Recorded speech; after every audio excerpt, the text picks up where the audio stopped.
Hello everyone, and welcome back to my channel. I'm so happy to see you again in a brand new episode, where we continue following the touching love story of LyTuDiep and CEO James. This isn't just a beautiful romance, it's a journey of two souls who were once hurt, once lost in the chaos of life, and yet, through faith and sincerity, they found their way back to each other. In today's episode, everything seems peaceful, but behind those smiles, new challenges are quietly taking shape. Will their love be strong enough to overcome the storms once more? Can the happiness they've built withstand the schemes of the past? Join me in today's video to discover what happens next in the story of Diep and James, a love that's sweet, profound, and deeply real. And don't forget, leave a comment or a heartfelt wish for our couple. Because every wish from you is like a small flower blooming in the garden of love they're growing together. That morning, sunlight poured gently onto the narrow street, golden like honey. Drops of dew still clung to the leaves, dissolving softly as the rays filtered through the branches. The calls of street vendors and the hum of motorbikes blended into the familiar rhythm of a city waking up, hurried, yet warm. At a small chicken noodle shop on the corner, 3 people sat around an old wooden table. Steam rose from the broth, carrying the aroma of ginger, scallions, and the delicate sweetness of slow-cooked chicken, the scent of comfort itself. LyTuDiep loosened her scarf and wiped a drop of dew from her daughter's hair. Little Nhi looked up, her round eyes bright. "Mommy, I'm hungry." Her clear, innocent voice made the whole shop chuckle. Diep smiled tenderly, serving noodles into her daughter's bowl. "Here, eat up, sweetheart. You need to eat well today so you'll have energy for school." Nhi nodded, gripping the chopsticks a bit clumsily but with all her effort. Across the table, James watched quietly, every gesture of Diep's hands, the way she picked a piece of meat, blew on it gently, then smiled as Nhi ate happily. He said nothing, letting his heart speak for him. A light breeze drifted through, carrying the scent of morning sunlight. "I could watch you two forever," James said softly, teasingly. Diep gave him a quick glance, her lips curling into a shy smile. "Eat your noodles, or people will think you're flirting instead of eating." James laughed, stirring his bowl, the rich aroma tugging at memories of peaceful mornings he once only dreamed of, back when life was full of storms. The sound of spoons clinking, Nhi's cheerful giggles as she dropped a few noodles onto the table. "It's okay, take your time," Diep said gently, wiping her daughter's mouth with a napkin. Sunlight streamed through the curtain, bathing the 3 faces in a soft golden hue, like a painting come to life. Nhi leaned toward James, proudly showing her empty bowl. "Daddy, look. I finished it all." James smiled, ruffling her hair. "Good job, just like your mom." Diep blushed, her shy smile glowing with the warmth of morning light. A moment later, Diep said, "Remember to listen to your teacher today, okay? No mischief." "Yes, Mommy. I'll be good so you and Daddy will be happy," Nhi replied earnestly. James paused, his gaze softening. In that instant, all the city's noise seemed to fade, leaving only the quiet beat of his heart, full of peace. Sunlight shimmered on Diep's hair, reflected in the innocent eyes of their child, a simple scene, yet holding the whole world he once lost, and now had found again. Outside, traffic was growing busier. The little shop filled with laughter and chatter. Diep stood up, paid for their meal, and helped Nhi down from her chair. James picked up the small bag and followed them out slowly. On the sidewalk, the morning light cast 3 long shadows across the road. It seemed like an ordinary morning, but in their hearts, a new beginning was quietly taking root. After dropping little Nhi off at school, the bell rang brightly, and the children cheerfully rushed through the gate. James stood there watching his daughter go, a faint smile still lingering on his lips. Sunlight filtered gently through the rows of flame trees, glinting off Diep's hair, but she had already walked ahead, hurrying to make it to her client meeting. He turned slightly, taking in a deep breath. The scent of milkwood blossoms drifted in the air, mingling with the quiet peace of a city morning. Near the school gate, a small milk tea shop nestled beneath a bougainvillea trellis. James stepped inside and chose a seat by the window. A woman, the older sister who worked at a law office, was already there, holding a folder in her hand and smiling warmly. "It's been a while," she said teasingly. "You look busy these days, but still as sharp as ever." James smiled softly. "I'm doing all right. Actually, I've been preparing something quite important for Diep." She set the folder down and tilted her head curiously. "Oh? What is it? Tell me, maybe I can help." James's tone grew steadier, his gaze turning toward the sunlight filtering through the young green trees outside. "I want to start a company for Diep." Her brows lifted slightly, then a smile tugged at her lips. "A company? What kind?" James replied clearly, a quiet pride in his voice. "A joint stock agricultural company, DJ Agriculture. We want to work with clean, organic produce, oranges, pomelos, cassava, sweet potatoes, ginger, turmeric. I want to create a stable market for the farmers in Diep's hometown, so they don't have to depend on middlemen anymore." The woman nodded, admiration flickering in her eyes. "That's a beautiful idea, James. The paperwork isn't too complicated. I'll help you get it done as quickly as possible." James smiled gently and bowed his head in gratitude. "That would mean a lot. Diep will be so happy. She's always thinking about others. It's time I do something meaningful for her." She laughed lightly, her tone playful. "Still the same old you, gentle, thoughtful. No wonder everyone who meets you likes you right away." James only responded with a soft smile, pouring her a glass of cool water. "You haven't had anything to drink yet. Here, take this, it'll help with the heat."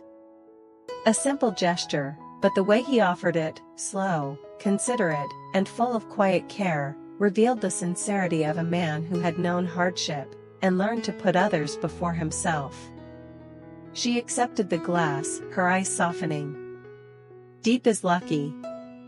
With someone like you by her side, she'll do great things." James smiled again, but didn't answer. He looked out the window, watching the flame tree sway in the breeze. A strange mix of calm and unease stirred in his chest. Everything seemed to be falling into place. Yet deep down, he couldn't shake the feeling that somewhere ahead, unseen challenges were already waiting. Evening descended softly, the sunlight fading as it spread over the red-tiled rooftops. The street near the shopping center buzzed with cheerful chatter, the sound of carts rolling and gentle music drifting from store speakers. James walked slowly beside his mother and little Nhi, 3 people, 3 generations, yet their steps moved as one. Inside the brightly lit furniture store, warm yellow lights reflected off polished shelves. His mother, a petite woman with strands of silver in her hair, carefully examined each item. She ran her fingers over a thin blanket, then nodded approvingly. "This color's so calm, perfect for Diep's living room. It's soft and cool, won't irritate her skin." James smiled at her. "You've got such an eye for this, Mom. I'd never have picked so well." She chuckled gently, her voice low and warm. "All women like a tidy home with gentle colors. Makes it easier on the eyes, and on the heart, too." Little Nhi trotted down the aisle, clutching a stuffed bear, her eyes sparkling. "Grandma, I want the purple lollipop." "All right, sweetheart, you've been such a good girl, let's get it." Their laughter rang out between the rows of shelves, drawing smiles from the store clerks nearby. A few steps away, James stood quietly watching, his eyes soft, full of tenderness. Amid all the worries of life, it was these fleeting, ordinary moments that reminded him what truly mattered. They moved on to the kitchenware section.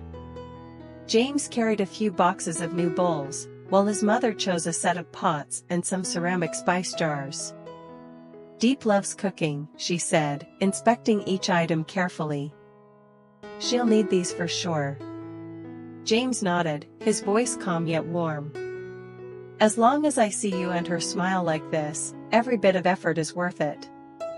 His mother paused and looked at him, her gaze gentle, filled with affection. "Peace in the family is the greatest blessing, my son. If you all cherish each other, no hardship will ever be too heavy." Nhi hugged her new teddy bear and looked up excitedly. "Grandma, our new house is almost ready. I want to hang twinkle lights at the door." "Of course, darling," her grandmother replied, laughing softly. "We'll buy some tomorrow." James crouched to rearrange the items in the basket, listening to the two of them chatter. A quiet warmth filled his heart, light as the evening breeze. Outside, the sun was sinking low, casting golden streaks across the floor through the wide glass window. In that tranquil moment, his thoughts drifted to Diep. Perhaps she was already at their new home, arranging every little corner, waiting for them to return and finish setting things up together. A faint smile touched his lips, gentle, content, and full of hope. By the time they returned, the small alley was bathed in golden afternoon light. A soft breeze drifted in from the garden behind the house, carrying the faint scent of young pomelo blossoms. Diep stood in the new kitchen, her hands still dusted with flour after cleaning the wooden counter. On the table sat a small vase of bright yellow chrysanthemums, simple, yet enough to make the whole house glow with warmth. James stepped inside, setting down the blankets and bags. He looked around and let out a quiet sigh of admiration. This house is finally complete, warm and beautiful, just like the person living in it. His voice was low, sincere. Diep turned, her eyes glimmering softly as she smiled shyly. "I just tried to make everything tidy." "Not just tidy," James said gently. "It has soul. Anywhere you are, feels like home." His mother walked slowly around the room, her hands brushing across each item, her eyes filled with tenderness. "You're quite skillful, dear. I can tell you cared about every detail. Did you sew these curtains yourself?" "Yes, Mom," Diep replied. "Lon and I made them. I picked the fabric at the market and stitched it all by hand." The older woman nodded approvingly, her gentle smile deepening the lines of time on her face. "That's wonderful. Things made with our own hands always last longer, and mean more." James opened the cupboard and began arranging the items they'd bought earlier: pots, bowls, glass jars, a small set of wooden chopsticks. Everything slowly found its place. The once quiet house now echoed with laughter, footsteps, and the soft hum of life returning. Diep looked around, her lips trembling slightly. "If it weren't for you and Mom helping, I don't think I could have done all this." His mother turned and placed a reassuring hand on her shoulder. "My dear, everyone deserves happiness if they work for it. As long as you live sincerely and take care of this home with love, everything will only get better." Diep nodded, tears welling up in her eyes, yet she smiled through them. Little Nhi was already running around the house, her tiny footsteps tapping joyfully on the new tile floor. Spotting the freshly made bed with white sheets, she climbed up, stretched her arms wide, and giggled. "Oh, it's so comfy." James laughed, sitting beside her. "Do you like it? This is our home now. You can sleep here with Mommy from now on." "Really, Daddy? I want to stay here forever." "Yes, forever," James replied softly, his voice warm and full of love. His mother watched them, her smile radiant, as gentle and golden as the sunset outside the window. The laughter of the three filled the room, blending with the sound of the breeze in the garden and the fading light spilling through the window, painting the floor in soft amber tones. It was a simple evening, yet everyone's heart was warm, as if, after all the storms and separations, they had finally found their way home. A place to return to. A place to love. And a place to begin again. When everything was finally done, the house was filled with the scent of fresh wood and the aroma of dinner drifting from the kitchen. The last rays of sunlight filtered through the window, casting a soft, velvety glow on the cream-colored wall. James stood by the porch, arms loosely crossed, quietly watching the scene inside. His mother and Diep were arranging the kitchen shelves together, their voices low and gentle, occasionally breaking into laughter whenever little Nhi darted past, hugging her grandmother's legs or hiding behind the newly hung curtain. Diep's shirt was a little dusty, a few strands of hair messy from the breeze, but her eyes shone, bright with simple joy, the kind that belongs to someone who finally feels at home. His mother, small and graceful, folded kitchen towels with slow, tender motions, her every gesture full of love. For a moment, all the sounds around James seemed to fade away. Only that image remained, the two women who mattered most in his life, side by side, building a home together. He smiled faintly, an indescribable peace blooming quietly within him, full, gentle, and real. In that moment, he understood. Happiness doesn't come from grand achievements, nor from successful projects or growing bank accounts. It begins with the simple things. A morning when his daughter's laughter fills the air. A cup of milk tea shared with an old friend. And a small house, where his mother's voice echoes softly. Where the woman he loves smiles under the golden light. And where sunlight drifts through the window like a greeting from peace itself. James took a deep breath, letting the warmth of the new kitchen wrap around him, the faint scent of chrysanthemums Diep had placed by the window, the earthy perfume of the evening breeze. In that instant, he realized he needed nothing more. He only wanted to hold on to this moment. So that no matter how far he went, there would always be a place to remember. And to return to. Night slowly fell. Outside, the wind whispered through the rows of erica palms, carrying with it the faint fragrance of pomelo blossoms. Inside the small house, a warm golden light spread gently across the room, illuminating the smiles of 3 generations, James's mother, James and Diep, and little Nhi chattering happily over their very first dinner in the new home. Happiness doesn't always need grand gestures. Sometimes, it's simply a house glowing with light, a shared meal, and hands clasped together amid the rhythm of ordinary life, and that alone is enough to be called peace. But behind those smiles, a new chapter is about to begin. Will the road ahead for James and Diep truly be smooth? Will their dream, the DJ Agricultural Company, flourish as they hope? Or will unseen challenges soon rise to test their resolve? Stay tuned for the next episode, premiering tomorrow, to discover what awaits them on the path ahead. And don't forget, leave your thoughts, wishes, or blessings in the comments below. Because every word from you is a source of strength that helps James and Diep continue their journey of love and hope. Cái dây chuyền của mình nó bị đứt mà Sơn đã sửa lại cho mình rồi. Tóc của mình bữa nay rất là dài luôn. Và mình cũng không biết là mình có nên đi cắt tóc không. Mình để dài quá mình cũng thấy khá là khó chịu. Nhưng mà mình muốn là mình để dài hơn để bữa sau mình muốn hiến tóc thì mình phải để khoảng được cắt đi để được khoảng 50cm ấy. Mà bây giờ thì nếu mà cắt 50cm thì nó ngắn quá nên tới đây là mình muốn để dài hơn để khi cắt, nên là mình vẫn đang còn dài ấy mọi người. Để mình khi mà sau này đây mọi người, sau này khi mà mình hiến tóc thì ví dụ mình cắt thì mình muốn nó ít nhất nó cũng phải dài tới đây, thì nếu mà hiện tại như vậy thì cái phần tóc từ mà mình muốn từ đây trở nên cắt đoạn dưới đi thì nó chỉ được 20-30 phân thôi, nên là Mình đang cố gắng để dài hơn, mặc dù là tóc của mình nó dài, nó rất là nặng và khiến cho mình đau đầu, mình rất là lười cột tóc luôn á.